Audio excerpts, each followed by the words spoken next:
ஒரு நித்திய வாழ்க்கை இருக்கிறது. நீங்கள் அதை அறிந்து கொள்ள வேண்டும், அதை புரிந்து கொள்ள வேண்டும். நீங்க இந்த இரவு மரித்தா நீங்கள் எங்கே போவீங்க? உங்க ஆத்மா எங்கே போவோம்? சற்று யோசித்து பாருங்கள், சிந்தித்து பாருங்கள் தேவ ஜனமே. நம்ம நினைக்கிறோம் ஒரு 1000 வருடம் இந்த பூமியில வாழ்ந்தோம் நினைக்கிறோம். நம்ம 1000 வருடம் இந்த உலகத்தில் இருக்க போவதில்லை. இயேசு சொன்னார், இயேசு கிறிஸ்து சொல்கிறார், சீக்கிரத்தில் மனம் திரும்புங்கள், சீக்கிரத்தில் மனம் திரும்புங்கள். கர்த்தராக இயேசு கிறிஸ்து வரப்போகிறார். இயேசு கிறிஸ்து உலகத்துக்கு வரப்போகிறார். நீங்கள் புரிந்து கொள்ள வேண்டும், நீங்கள் புரிந்து கொள்ள வேண்டும். மரணத்துக்கு பின்பாக ஒரு நித்திய வாழ்க்கை இருக்கிறது. நித்திய வாழ்க்கை. பாவம் செய்யும் போது உன்னுடைய இருதயத்துக்கு, உங்கள் இதயத்தில் சந்தோஷமாக இருக்கும், செம்மையாகவே தோன்றும், மகிமையாக இருக்கும்.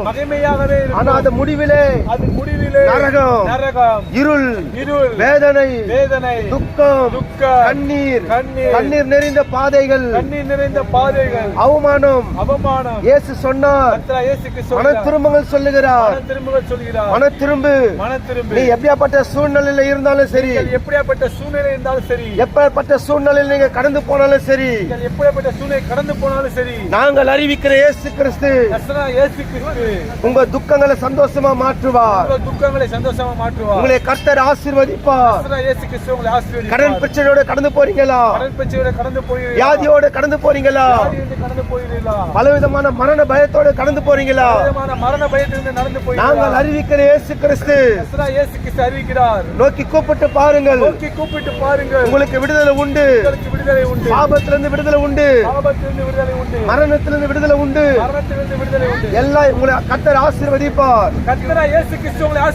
உங்கள் துக்கத்தையே சந்தோஷமா மாற்றுவார்.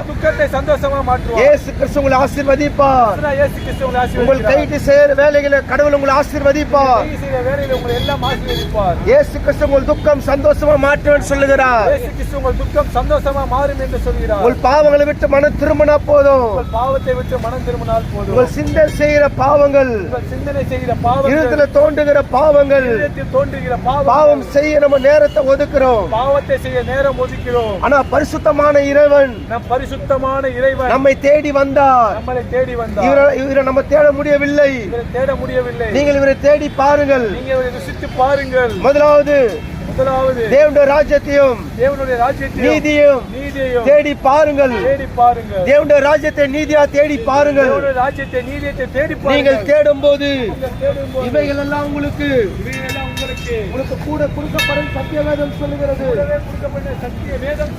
தேவன் பரிசுத்தமானவர், கர்த்தர் பரிசுத்தர், தேவன் ஒளியாக இருக்கிறார். கர்த்தர் ஒளியாகவே இருக்கிறார். உங்களுக்காக ஜெபிக்க போகிறோம். உங்களுக்காக ஜெபிக்க போகிறோம். இயேசு உங்களை ஆசீர்வதிப்பார்.